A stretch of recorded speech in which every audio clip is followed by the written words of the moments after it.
San Francisco, 1967. A man walks into Bruce Lee's school carrying a white cane. His name is Kenji Tanaka. He's completely blind, has been since birth.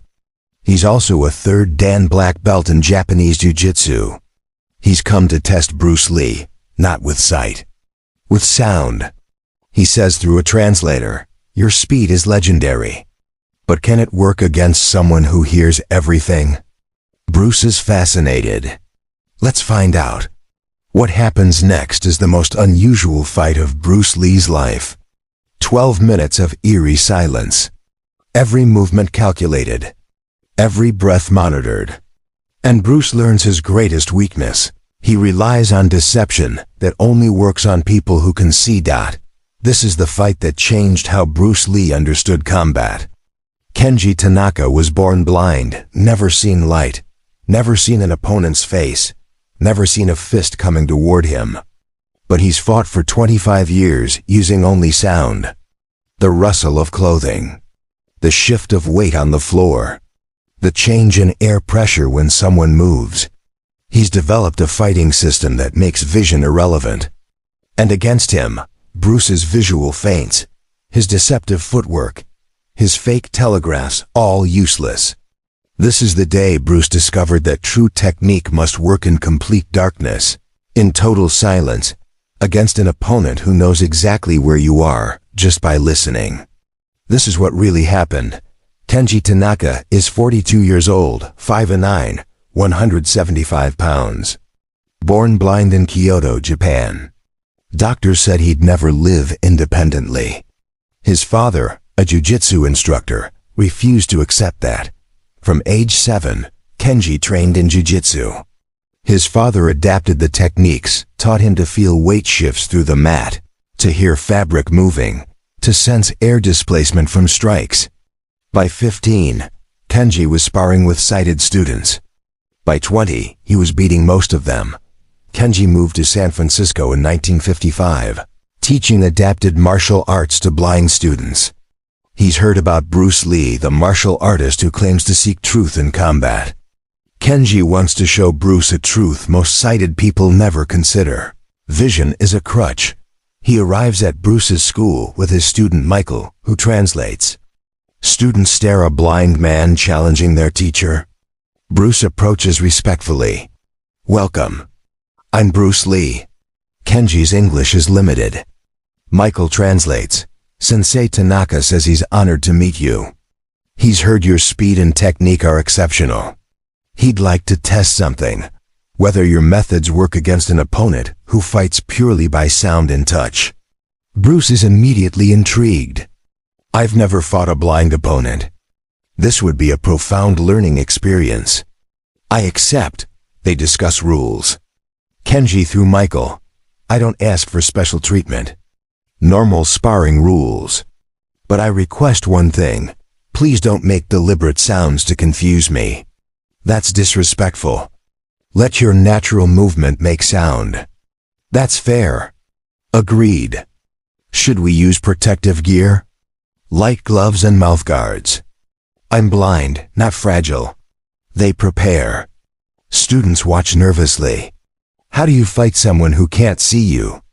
Is it even fair? Bruce addresses his students. "Watch carefully. This will teach us all something important about the nature of combat." Kenji removes his jacket, reveals a lean, functional build.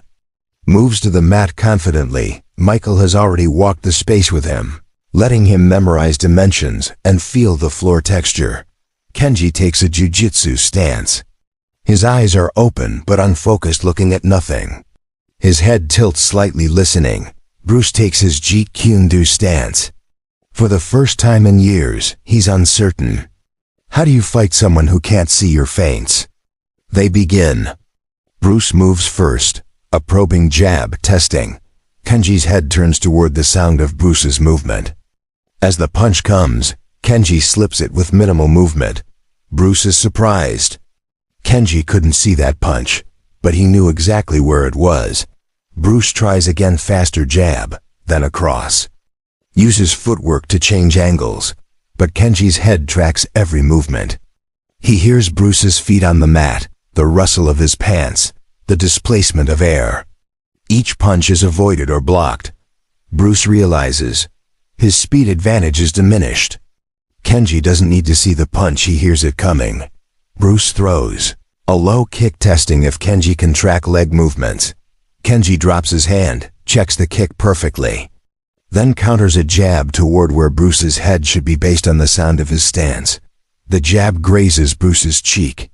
First touch to Kenji. Bruce is shocked. Kenji can't see him, yet landed a punch based purely on spatial awareness. They reset. Bruce tries a different approach, uses light footwork, moving quietly, trying to minimize sound. But the mat still creaks. His breathing still exists. Kenji's head follows every movement like a radar dish tracking a plane. Bruce feints high, goes low with the sweep. But Kenji feels the weight shift through the floor, hops over the sweep, counters with a punch that Bruce barely blocks. Bruce is being read like a book. Without vision to deceive, his techniques are transparent. Bruce changes strategy. Realizes Kenji's advantage is auditory tracking. But he has a weakness, he can't see visual cues about what type of technique is coming.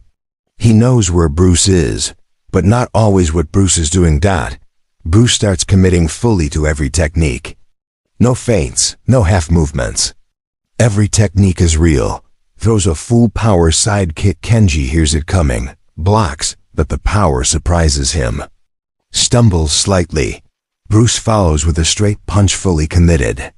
Kenji slips it, but barely. Now Bruce is being honest with his movement. And paradoxically, it's more effective. They grapple. Kenji's jujitsu is exceptional. He feels weight distribution through touch, anticipates throws before they happen, uses his opponent's structure against them. Bruce tries a Wing Chun trapping technique. Kenji feels it through touch, adapts, reverses it into a jujitsu arm lock. Bruce taps second submission to Kenji. They reset. Bruce is learning. Fighting Kenji is like fighting himself blindfolded. Every sense except sight must be heightened. Bruce closes his eyes, experiments with fighting blind himself. Immediately, everything changes. He hears Kenji's breathing, feels air movement, senses weight shifts through the floor.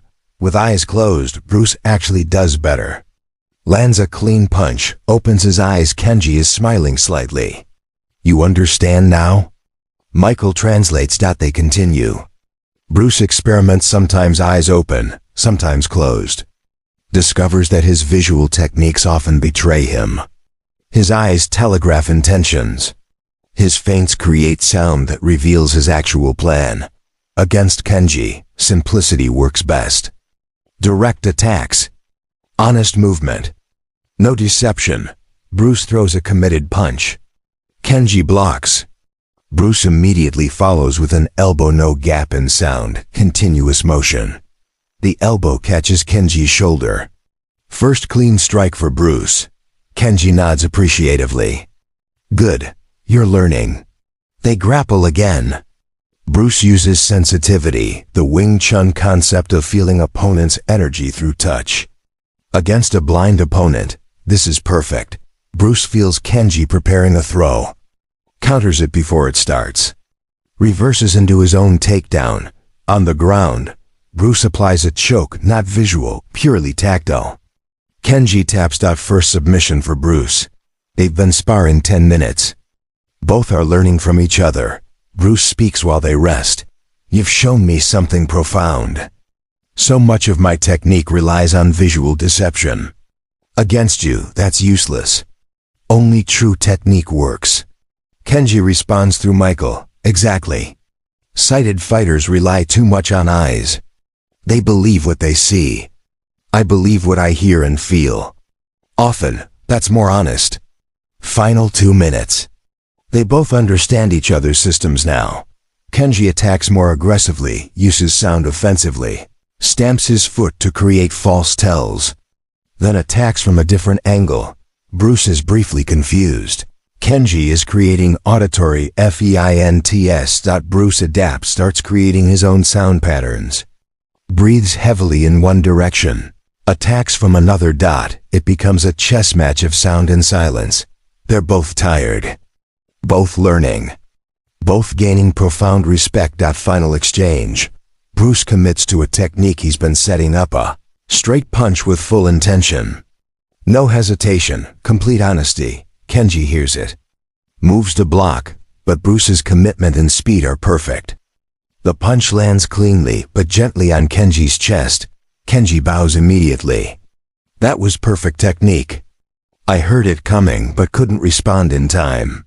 You adapted completely. Bruce bows deeply. You taught me more in 12 minutes than most opponents teach in years. After sparring, they sit and talk for over an hour. Kenji explains his philosophy. Sighted people think blindness is weakness. But it's just different sensing. I can't see your face, but I know your mood from your breathing.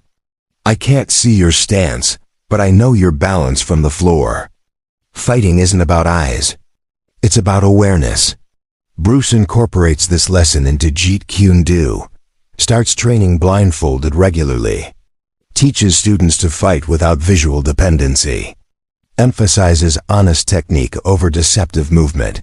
Years later, Bruce told a student, Kenji taught me that true technique must work in darkness. In silence, against an opponent who knows exactly where you are.